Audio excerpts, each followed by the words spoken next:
加强。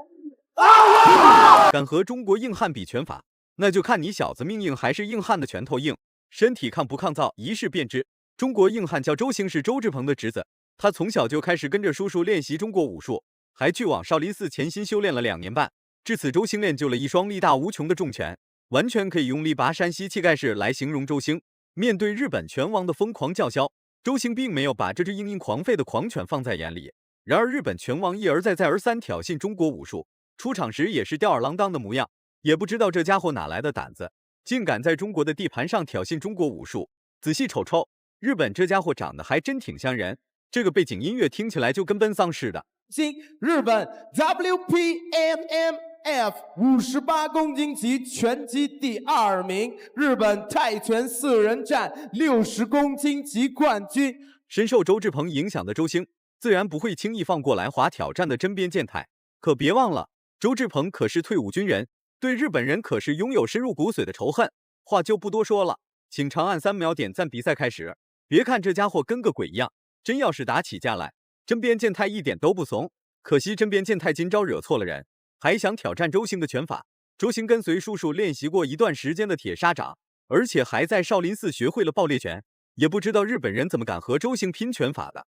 上个也就是他拳法速会，而这个选手和这个两位选手一开场都非常正宗啊，还有同样声音送给他们，跟而这个周兴的身高是1.70米，而日本的针砭健太是26岁，从身高条件上正要比他高些，但是我们都知道日本的选手他打得很有粘性，就是他抗打能力强，防守能力好，这是他一个特点。个子矮的拳头小小的，毛发长长的，不知道的还以为是谁的小姐妹上擂台了呢。然而这家伙的进攻攻势还真不是闹着玩的，持续的进攻一直猛压周兴内围。反观周兴也不是吃素长大的，在周志鹏的影响下，别看周兴年纪轻轻，其实周兴已经成为了一名合格且沉稳的格斗战士。非常漂亮，你看这个周兴的这个拳法的一种变化。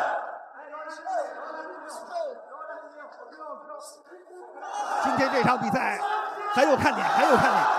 而我们也看到日本的针砭健太啊，从我们拿到资料来看，他以前在日本练过空手道，有过基础。漂亮，也高边上头。周兴的拳法实施的正好恰到好处，所打出的每一拳都能精准命中针砭健太。只不过这家伙的防守固若金汤，小将周兴暂时无法在短时间内攻破针砭健太的防守，但可以在换拳中得知针砭健太实施的是什么战术。既然在短时间内无法 KO 针砭健太，那就让针砭健太尝尝中国拳法的厉害。我看这个周兴主要通过的进攻点是通过正面，我不管我上高，包括我后手的之前打击都这样。而我们也看到周兴的这个拳法的线路，它是上高加后直。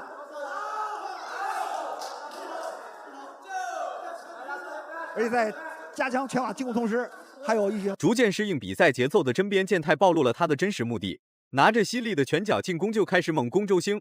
然而周兴的防守反击已经准备多时了，不过这家伙好像并不害怕周兴的防守反击，还是选择一直猛压周兴内围做动作。目前在场面上，现在是红方选手周兴占据绝对一种优势，但是我们也看到日本的针砭健太，他这个反击是非常好。手拳控制，背膝，他是加猪腿的原地的，一会倒计时，哇，一个超手拳，针砭健太。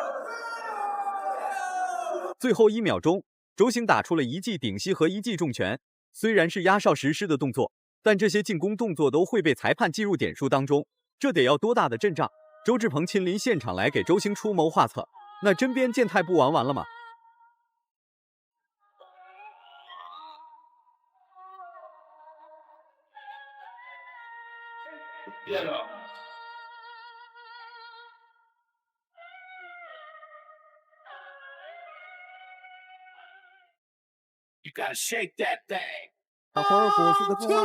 第2回合开始了，周兴真是跟他叔叔一样人狠话不多，直接顶膝开路重拳跟上，一套丝滑的拳脚进攻打得针砭健太毫无招架之力，最终被周兴放倒在地上。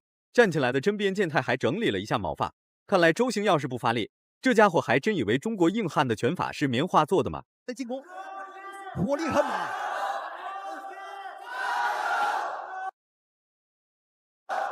在第二回比赛里面，现在周星有意识把比赛节奏控制，因为第一回合冲得太猛，我们担心他的体能的一种消耗。但是在第二回比赛里面，开局周星打得非常漂亮，又是后高边上头，原地飞膝。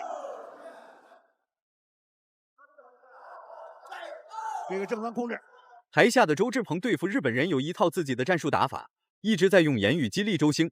为了给周星一个良好的心态参加比赛，周志鹏则是和周星一起备战了1个月，吃喝拉撒全在一起，足以证明周志鹏和周星对这场比赛的重视。毕竟周星还很年轻，每一场比赛都将会成为周星最深刻的回忆。前高往上头，我们看在第二回里面，在红方啊，周星还用技术，同时利用前后高扫控制对方的头部的打击。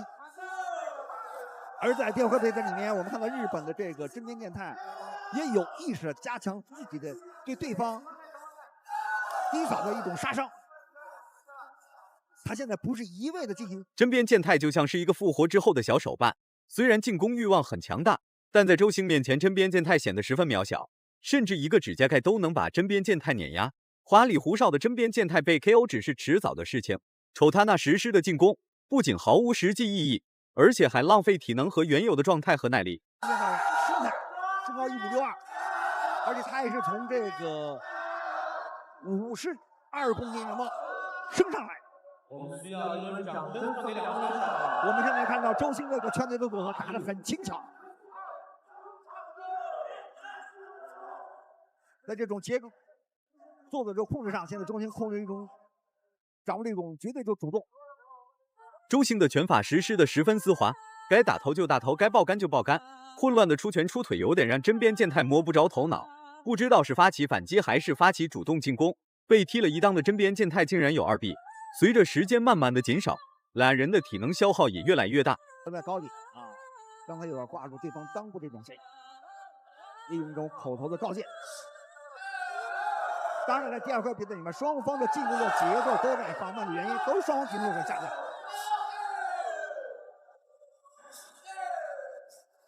我们看日本的这个真边健太，你就看他的拳腿的一种组合，还是很有杀伤力。来自志鹏国际俱乐部的周星。第3回合开始了，日本选手的进攻越来越强势，时时刻刻都在对周星发起主动进攻。殊不知，周星正在酝酿一个暴走真边健太的恐怖计划。既然日本选手这么想发起进攻，那么周星就放开手，让日本选手靠得再近些。其后，日本选手就被周星的顶膝放倒了。漂亮，一个飞膝，我看看孟丹杰给这个真边健太进行了强毒。OK。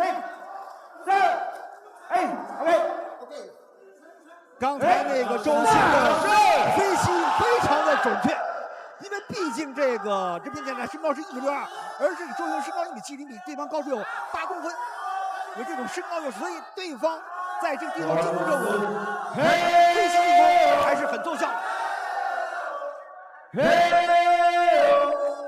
这样的话，周星的这种优势就更加的明显。当然，现在周星利用这种拳法一种控制，获得1次读秒优势的周星并没有狂躁，也没有不把日本选手放在眼里，而是继续实施稳健的打法来与真边健太进行对抗。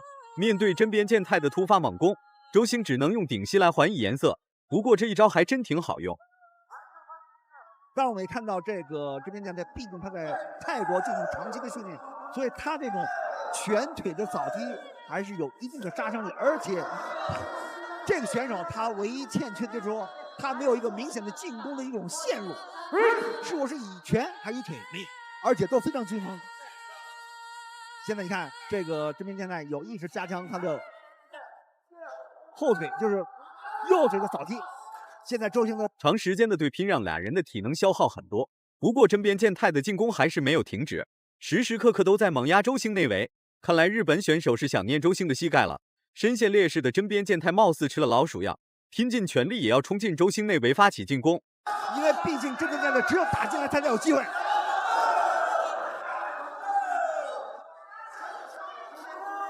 现在周星还是要控制中段距离，有继位还要采用飞行动作重击对手，因为他现在拳的打击力在下降。现在我们看到今天年代，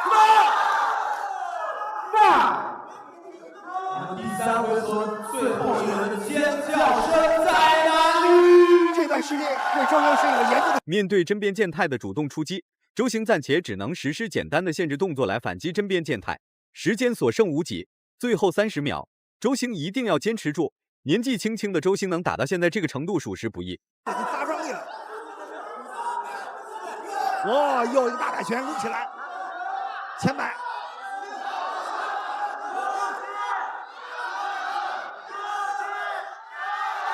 这时候场面上是日本的针砭健太在控制周星，因为周星的体能下降非常明显。还有最后的10秒，周星坚持住。这个在第3回合比赛里面，红方选手周星曾经用飞翼重击过针砭健太，被他强毒。全场结束。这样的话，比赛结束了。